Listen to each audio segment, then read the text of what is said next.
Shalom, saudara Tuhan, kembali kita pagi hari dalam renungan pagi dengan tema yang sedang kita bahas adalah jangan mengabaikan perkara kecil.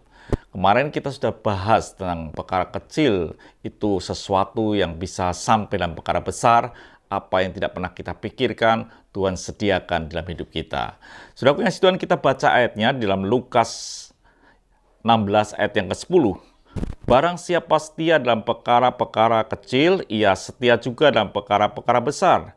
Dan barang siapa tidak benar dalam perkara-perkara kecil, ia tidak benar juga dalam perkara-perkara besar. Dikatakan jelas, kesetiaan itu membuahkan atau boleh dikatakan hampir sama dengan sesuatu yang benar. Jadi orang yang setia itu pasti orang benar. Jadi saudara kasih Tuhan dalam hidup ini, kalau sudah setia dengan perkara kecil, saudara akan setia dengan perkara besar. Kalau sudah setia dengan perkara benar dan perkara yang kecil, saudara akan benar dengan perkara yang besar. Itu yang harus terjadi dalam hidup kita. Awalilah dengan perkara kecil. Saudaraku yang kasih Tuhan, saudara mesti ngerti bahwa Yesus pun mengawali perjalanan di muka bumi ini dari perkara-perkara yang kecil. Artinya bahwa dia mengawali dari perkara yang paling rendah.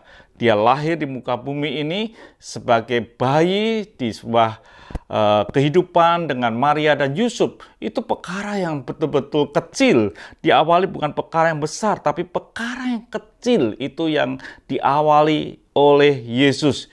Yesus memulai dari sesuatu yang sederhana, hanya seorang anak bayi saja yang dia harus tinggal bersama dengan atau mungkin membantu ayahnya, yaitu Yusuf dan lain sebagainya.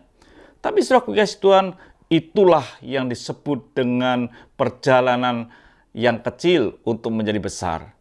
Dia bertumbuh besar, dia melakukan perkara yang besar, bahkan sampai dia setia dalam kehidupannya, yaitu dia mati di kayu salib, saudara kasih Tuhan. Ketika dia mati di kayu salib, dia setia. Apa yang terjadi? Filipi 2 ayat yang ke-9 dikatakan, itulah sebabnya Allah sangat meninggikan dia dan mengaruniakan kepadanya nama di atas segala nama. Itu yang terjadi. Yesus mengawali dari perkara yang paling rendah. Walaupun dia Allah, walaupun dia Tuhan, dia lahir di muka bumi, di dalam kehidupan yang paling rendah. Bukan di istana, bukan di tempat yang megah, di kandang domba. Dia lakukan itu perkara kecil itu. Dan dia setia, terus setia sampai mati. Dan apa yang terjadi?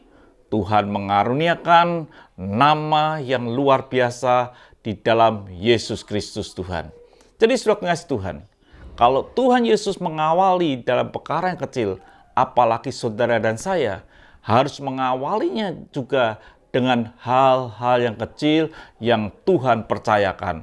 Walau itu mungkin perkara-perkara yang hina, mungkin dianggap orang itu remeh, mungkin sudah terhinakan kalau sudah melakukan, mungkin ngepel di gereja, membersihkan gereja, yang rasanya tidak ada apa-apa.